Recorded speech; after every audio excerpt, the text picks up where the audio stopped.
C'est comme dans la chanson de Barbara. Ah oui, rappelez-moi la chanson de Barbara, laquelle? Ben oui, c'est Barbara qui chante ça. Dites-moi laquelle, oui, mais je vous crois, mais... Eh oui, si la photo est bonne, comme emmène ce jeune homme. Ah, je connais pas, moi, cette chanson de Barbara du tout. Je m'en rappelle comme ça pas des chansons entières, mais oui. Parce que j'aimais la musique à bloc, moi. Oui, et ben voilà. Les chansons, la musique, aller danser, tout ça. Oui, danser, vous m'aviez dit. Ouais. Et maintenant... C'est bien les chansons à texte. Oui. Oui, c'est vrai. Et là, de temps en temps, je mets de la musique. Oui, vous avez raison. Ouais. Pourquoi clin d'œil? En fait, au démarrage, ça a été un désir des travailleurs sociaux qui, dans leur travail, se rendaient compte qu'après avoir rendu des services, laisser les personnes un petit peu seules, sentaient une solitude chez ces personnes. Et s'était bien rendu compte que les visites faites par des bénévoles étaient importantes. La première chose importante de ces visites, c'est l'écoute de ces personnes. Les personnes, souvent, ont beaucoup de choses à confier. Et puis après, on peut, en plus de l'écoute, proposer un accompagnement sous forme de sorties, de jeux de société et toutes sortes d'activités qui renforcent les liens. Donc il y a ces visites régulières, mais en plus on se préoccupe aussi de rétablir des liens avec l'environnement, les liens avec les amis quand ils ont été perdus de vue, et puis aussi avec des gens de la communauté humaine. On invite aussi les personnes à participer aux activités qui existent dans la ville, en particulier l'aquagym. C'est une façon pour les gens de retrouver d'autres personnes, de partager une activité, se refaire une forme, de passer un moment de détente. Le premier bien-être, c'est le fait de travailler en équipe.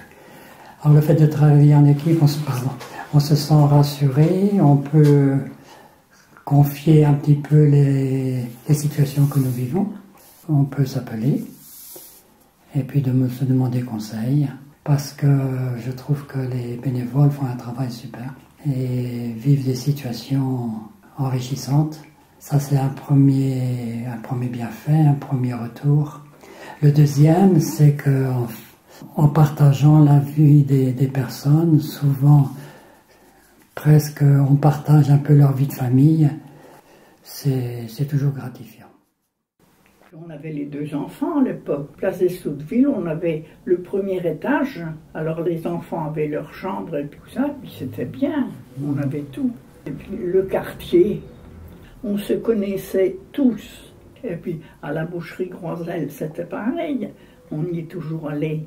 Alors je lui posais la question, toujours la même, pour entendre sa réponse.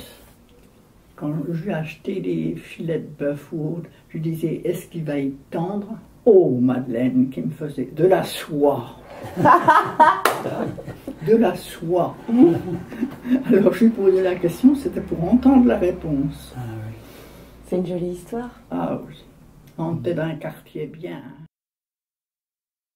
Venir à la maison de retraite, c'était pas la priorité des gens. Plus ils pouvaient rester longtemps chez eux, mieux c'était. Et donc, il y avait quand même un problème qu'on retrouvait, c'était surtout celui des relations, des gens qui étaient quand même un peu seuls. Ce problème-là, je me suis dit, il faut quand même qu'on arrive à faire quelque chose. Et je me suis dit, bon, il y a des visites qui se font parce qu'on rencontre des gens toujours qui nous disent, oh ben, je rends visite à madame un tel, monsieur un tel, mon voisinage. Mais il y avait ce que j'ai appelé, moi, les oubliés. Les gens qu'on n'allait jamais visiter. On les avait oubliés comme ça parce qu'on ne pensait pas à eux. C'est pas qu'on voulait les laisser de côté, mais on ne pensait pas à eux. Alors on a retravaillé sur ça. Et puis avec un groupe de travail, on a essayé de faire le réseau, ce qu'on appelle donc chez nous un brin de Cosette. Alors ça a déjà demandé 1 an de travail, Parce qu'au départ, bah oui, un prenne Cosette, c'est quoi? On va aller chez les gens. Bon, c'était pas évident, donc il a fallu un petit peu discuter. On l'a lancé ici à la maison de retraite en bas, il y a une grande salle. On a fait le lancement à peu près vers le mois de septembre et j'ai laissé 3 mois. 3 mois tranquilles, entre le fait qu'il y avait déjà des personnes qui s'étaient proposées pour être visiteurs et il y avait déjà des personnes qui étaient venues me voir en disant mais je connais telle et telle personne qui devrait être visitée parce qu'elle ne connaît pas. Et au bout de 3 mois, j'ai réuni tout le monde pour dire ben maintenant, on fait quoi avec tout ça? Donc je me suis retrouvée avec 14 personnes qui voulaient bien visiter et à peu près 19 personnes à visiter, des personnes seules. Donc j'avais mes deux balances. Donc je suis allée voir toutes les personnes qui étaient seules, toutes seules, ou avec la personne qui me l'avait signalé. Ça pouvait être une infirmière, une ADMR. Voilà, j'y suis allée, j'ai rencontré, j'ai expliqué ce que c'était. Alors donc il a fallu qu'elles acceptent, hein, parce qu'on nous les signale, c'est une chose, mais il faut qu'elles acceptent. Elles ont toutes accepté, toutes celles que j'ai visitées. Et ensuite, j'ai réuni mes bénévoles en ayant la liste des personnes à visiter, et puis eux. Et en fin de compte, ça s'est très très bien fait. Ça s'est très très bien fait, la répartition.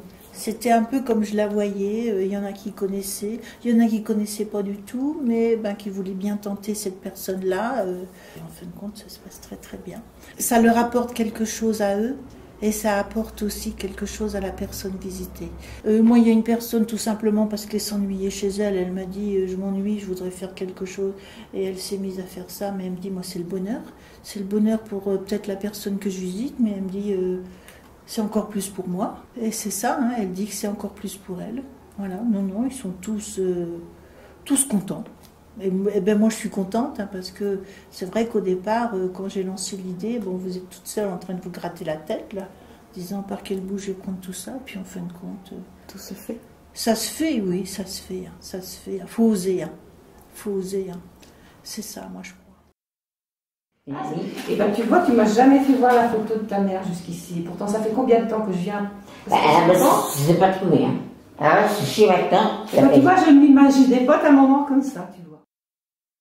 D'ailleurs, je suis une ancienne auxiliaire de vie. Hein. C'est pour ça que j'ai été acceptée. Je ne pouvais pas arrêter. Hein. J'étais trop passionnée par mon métier, quoi. Donc, c'est comme ça que je suis devenue visiteuse. Et j'avais rencontré Daniel Travers de Clin d'œil qui était venu nous faire une formation sur Pont-Orson. Bon, je m'étais dit, bon sang, quand je suis en retraite, c'est ça qu'il me faut. Et c'est vrai que ce qu'on fait là, c'est extraordinaire. Quoi. Vous vous rendez compte, la richesse. La richesse. Les gens ne se rendent pas compte. Non. Non. Et puis bon, c'est vrai que maintenant on est des vraies copines. Maintenant. Ah ouais. Ah ouais, on est au bout du monde toutes les deux, hein. Ouais. Sans problème. Hein. Tiens, si tu veux, au mois d'août, si tu veux bien traîner avec moi, tu peux. Ah oui, je sais. Oui, je ferai des problèmes. Oui, bon. Mais bon, c'est vrai que c'est extraordinaire ce qu'on fait là. Moi, je trouve que vraiment. Bon, toi, t'es gentil quand même. Et ça, non, moi je ne sais pas. Non, je ne suis pas gentille. Je suis passionnée par ce que je fais. J'ai même pas de mérite, enfin, quand on est passionné. Puis bon, comment vous ne voulez pas vous attacher à des gens comme ça?